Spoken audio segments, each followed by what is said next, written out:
बूढ़ी औरत की मजेदार कहानी। एक बार की बात है, किसी छोटे से गांव में एक बूढ़ी औरत रहती थी जिसका नाम काकी अम्मा था। काकी अम्मा अपनी हंसी-मजाक और बुद्धि से पूरे गांव में लोकप्रिय थी। उसकी उम्र तो बहुत थी, लेकिन उसका दिमाग इतना तेज था कि सब उससे सलाह लेने आते थे। एक दिन गांव में एक नया आदमी आया जिसका नाम राजू था। राजू बहुत ही चतुर था, लेकिन उसकी चतुराइयां कभी-कभी छोटी-मोटी समस्याओं का कारण बन जाती थी। उसने सुना था कि काकी अम्मा का दिमाग बहुत तेज है, तो उसने सोचा कि क्यों न उसे थोड़ी परेशान किया जाए। राजू काकी अम्मा के पास गया और बोला, काकी अम्मा, मुझे सुना है कि आप बहुत समझदार हैं। क्या आप मुझे यह बताएंगी कि सबसे तेज क्या है? काकी अम्मा ने मुस्कुराते हुए कहा, बेटा, क्या तुम्हें लगता है कि तुम मेरी बुद्धि से चतुराई कर सकते हो? तेज वही है जो सोच समझ कर कदम उठाने वाला होता है। राजू थोड़ा घबराया, लेकिन उसने अपनी चतुराई से काम लेना शुरू किया। उसने सोचा कि अगर काकी अम्मा को चक्कर में डाल दूं, तो वह क्या करेगी।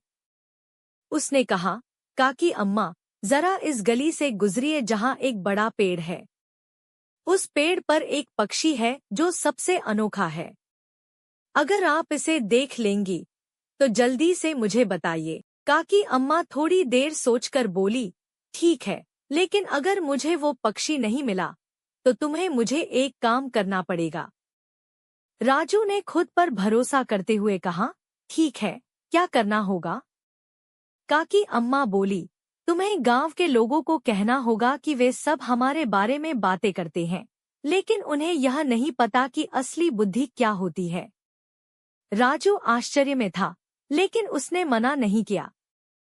काकी अम्मा पेड़ के पास गई, देखा कि असल में कोई पक्षी नहीं था। उन्होंने वापस आकर मुस्कुराते हुए कहा, देखा, कोई पक्षी नहीं था। अब तुम मुझे बताओ, उन लोगों को समझाना कैसे है? राजू समझ गया कि काकी अम्मा ने उसकी चतुराई को पहचान लिया।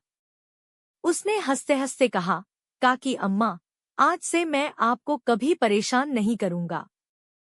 इस प्रकार काकी अम्मा ने एक बार फिर दिखाया कि बुद्धि और समझदारी से बढ़कर कुछ नहीं होता। वह अपनी बुद्धि और अनोखे अंदाज में गांव वालों को हमेशा हंसी और ज्ञान देती रहीं।